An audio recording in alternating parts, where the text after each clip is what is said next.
الصلاۃ والسلام علیک یا رسول اللہ وعلی آلک و صحابک یا حبیب اللہ۔ ہر آنے والی حکومت کی ترجیحات کیا ہونی چاہیے؟ حقیقی تصویر پیش کی جائے انتخابی مہم میں تو سیاسی جماعتیں عوام کو سبز باغ دکھاتی ہیں، سراب کو پانی ثابت کرتی ہے، جبکہ اقتدار ملنے کے بعد یہ وعدے بھلا دیے جاتے ہیں۔ تاہم لازم ہے کہ قوم کے سامنے ملک کی حالات کی حقیقی تصویر وہ پیش کی جائے۔ بیرونی اور داخلی قرضوں کے صحیح اعداد و شمار قوم کو بتائے جائیں اور مشکل حالات کے لیے قوم کو تیار کیا جائے۔ یہ بھی بتایا جائے کہ ان کے قرضوں کے بتدریج ادا کرنے کی تدبیر کیا ہوگی، اور کیونکہ پچھلے قرض ادا کرنے کے لیے مزید قرض لینا خسارے کا سودا ہے۔ ماضی میں ہم یہی کرتے چلے آ رہے ہیں اور اب گلے گلے تک پھنس چکے ہیں۔ قرضوں کا یہ طوق ملک و ملت کے لیے وبال جان بن گیا ہے۔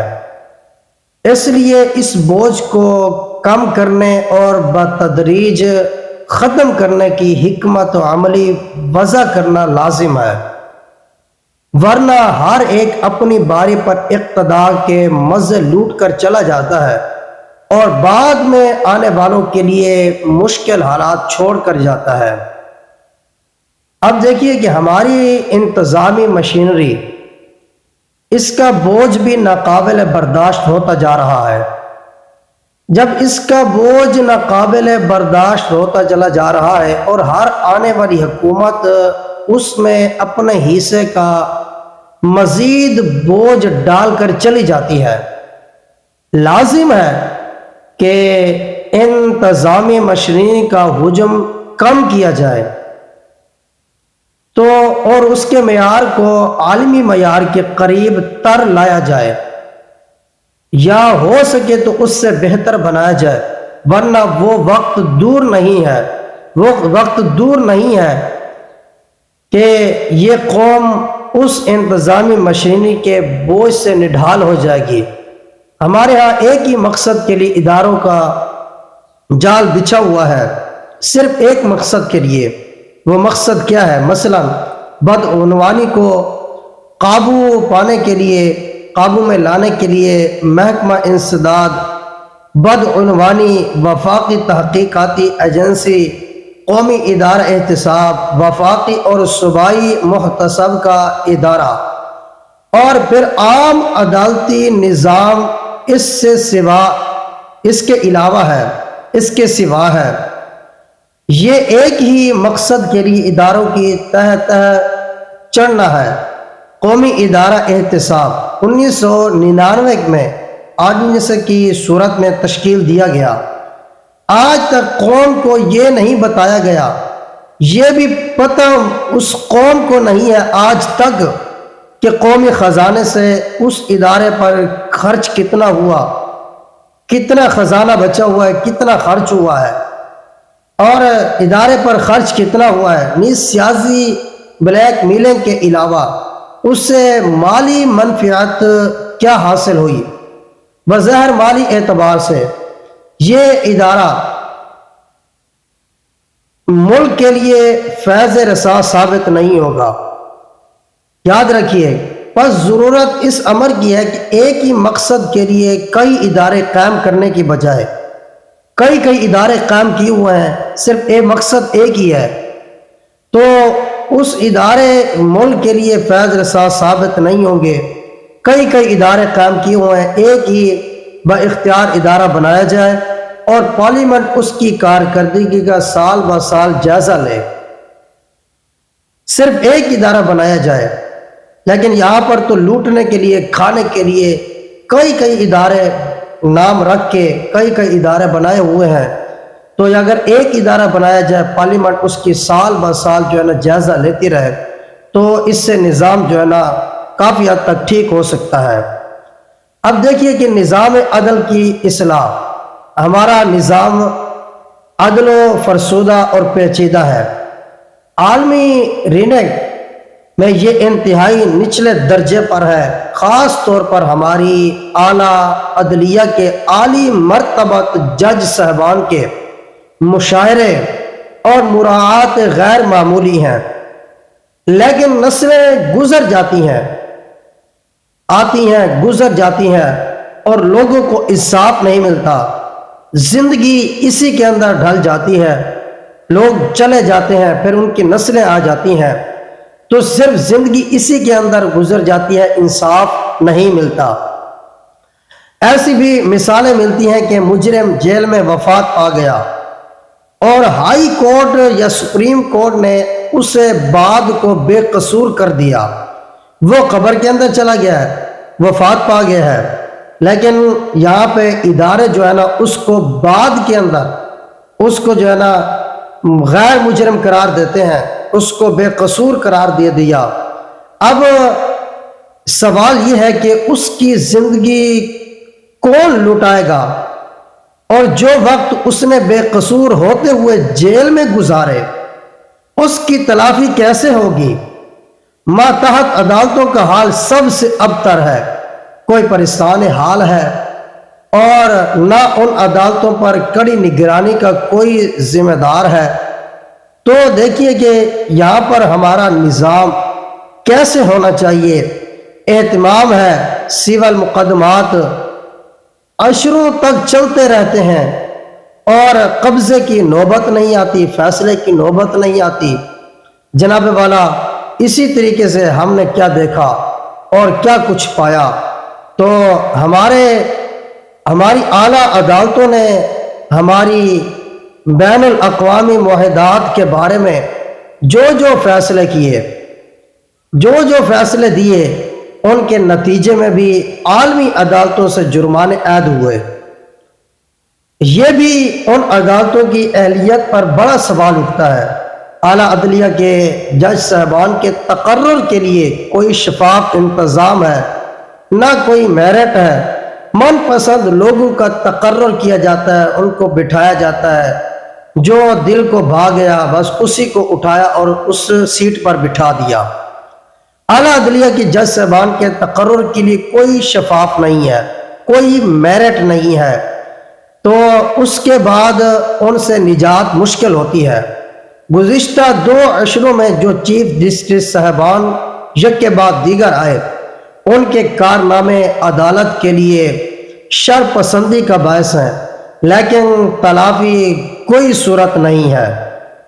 اگر کسی جج پر کرپشن کے الزامات ہوں تو وہ جوڈیشل کمیشنر کے سامنے اپنی برات ثابت کیے بغیر مستعفی ہو جاتے ہیں اور مراعات سمیت پینشن سے تا حیات مستفید ہوتے رہتے ہیں، اس سے فائدہ اٹھاتے رہتے ہیں، بلکہ ان کے انتقال کے بعد ان کی بیوائیں بھی اس سے مستفید ہوتی رہتی ہیں، فائدہ اٹھاتی رہتی ہیں، اس کی نسلیں بھی فائدہ اٹھاتی رہتی ہیں۔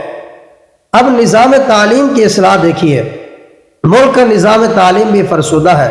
حکومت کے زیر اہتمام تعلیمی ادارے کی کارکردگی کا حال یہ ہے کہ سرکاری اسکولوں اور کالجوں کے استاد کے بچے پرائیویٹ اسکول میں پڑھتے ہیں، ان کے خود کے بچے پرائیویٹ اسکولوں میں پڑھتے ہیں۔ تعلیم ہمارے ملک میں سب سے منفعت بخش صنعت بن چکی ہے۔ مختلف شعبوں مثلا میڈیکل، انجینئر، ٹیکنالوجی اور سائنسی کے مضامین کی فیسیں اتنی ہیں کہ ان شعبوں سے فارغ التحصیل ہونے والے لوگ، ہونے والے طلباء، نوجوان بیرون ملک چلے جاتے ہیں، اپنی صلاحیتوں سے اس ممالک کا فائدہ پہنچاتے ہیں اور اپنا ملک ان کی صلاحیتوں سے محروم ہو جاتا ہے۔ یہاں سے چلے گئے باہر ممالک کے اندر، اپنی فیسیں وہاں پہ ادا کی، ان کو فائدہ اٹھایا، لیکن اپنے ملک کو کسی چیز کا فائدہ نہ دیا۔ تو اب دیکھیے کہ پاور پروجیکٹ، بجلی پیدا کرنے والے ادارے کے ساتھ جو معاہدے کیے جاتے ہیں اور کیے گئے تھے، وہ ملک کے لیے ناقابل تلافی بوجھ بنتے جا رہے ہیں۔ ہماری حکومتیں اپنی کمزوریوں کی وجہ سے ان معاہدات سے چھٹکارا حاصل کر پاتی ہیں اور نہ اس انداز سے ان کی تجدید کر پاتی ہیں جس سے ملک کو فائدہ پہنچے، اس لیے اس شعبے پر بھی پوری توجہ دینے کی ضرورت ہے۔ اب بیرونی سرمایہ کاری، یہ بشارت دی جا رہی ہے کہ نئی حکومت کے قیام کے بعد بیرون ملک سے افراد وافر مقدار میں سرمایہ کاری آئے گی، اور کیونکہ سبز باغ دکھائے جاتے ہیں کہ اس کے بعد جو ہے نا یہ حالات ٹھیک ہو جائیں گے، یہ حالات ٹھیک ہو جائیں گے، یہ سارے معاملات ٹھیک ہو جائیں گے۔ کوئی معاملہ ٹھیک ہونے والے نہیں ہیں، کچھ بھی نہیں ہوگا، اور اس سے قومی معیشیات کو بھی سہارا ملے گا۔ بیرونی سرمایہ کے لیے وہ ملک پر کوشش ہوتا ہے جہاں سیاسی احتکام اور جناب والا سیاسی سرمایہ کاروں کو یقین ہو کہ ان کا سرمایہ محفوظ رہے گا اور اس پر نفع بھی کما سکیں گے۔ سیاسی اعتبار سے غیر مستحکم اور معاشی اعتبار سے جناب والا ڈاوا ڈول ملک میں کوئی بھی آسانی سے سرمایہ کاری کے لیے تیار نہیں ہوتا۔ جناب والا دیکھیے کہ فرض کر لیں کچھ بیرونی سرمایہ کار ہمارے اسٹاک ایکسچینج میں سرمایہ کاری کرتے ہیں، تو وہ اصل منافع زر مبادلہ کی شکل میں لے جائیں گے، جبکہ ہمارے ہاں زر مبادلہ کا قحط ہے۔ اس وقت بھی ہم زر مبادلہ کی کم ترین سطح پر جا رہے ہیں۔ چند دوست ممالک نے اپنے قرضوں کو 1 سال کے لیے مؤخر کیا، 1 سال کے لیے ان کو مؤخر کر دیا۔ اگر ہمیں فی الفور ادا کرنی پڑے تو ہمارا خزانہ کم ترین سطح پر پہنچ جائے گا، کم ترین سطح پر، اور ہم انتہائی ضروری اشیاء آمدن کے قابل بھی نہیں رہیں گے۔ جو ہمیں ضرورت ہے جس چیز کی، اس کے ہم قابل بھی نہیں رہیں گے۔ اگر فی الفور ان کو قرضہ ادا کرنا پڑے گا تو ہمارا خزانہ خالی ہو جائے گا۔ پر ضرورت اس امر کی ہے کہ بیرونی سرمایہ کاری ان شعبوں میں کی جائے جن کی مصنوعات پر برآمد کی جا سکیں اور وہ زر مبادلہ کمانے کے قابل ہوں، تو ورنہ محض سرمایہ کاری سے زر مبادلہ کے بوجھ میں اضافہ ہوتا جائے گا۔ اور اس کی مثال یہ کہ گزشتہ حکومت نے بیرون ممالک پاکستانیوں کو 13% شرح سود پر زر مبادلہ اسٹیٹ بینک آف پاکستان میں جمع کرنے کی ترغیب دی۔ اس وقت سود کی عالمی شرح 2% کے لگ بھگ تھی۔ اس طرح بعض لوگوں نے بیرون ممالک سے 2% شرح سود پر قرض لیا اور اسے پاکستان میں 13% شرح سود پر جمع کر دیا۔ دیکھ لیجئے کہ 2% شرح سود تھی، اب پاکستان کے اندر 13% سود شرح پر انہوں نے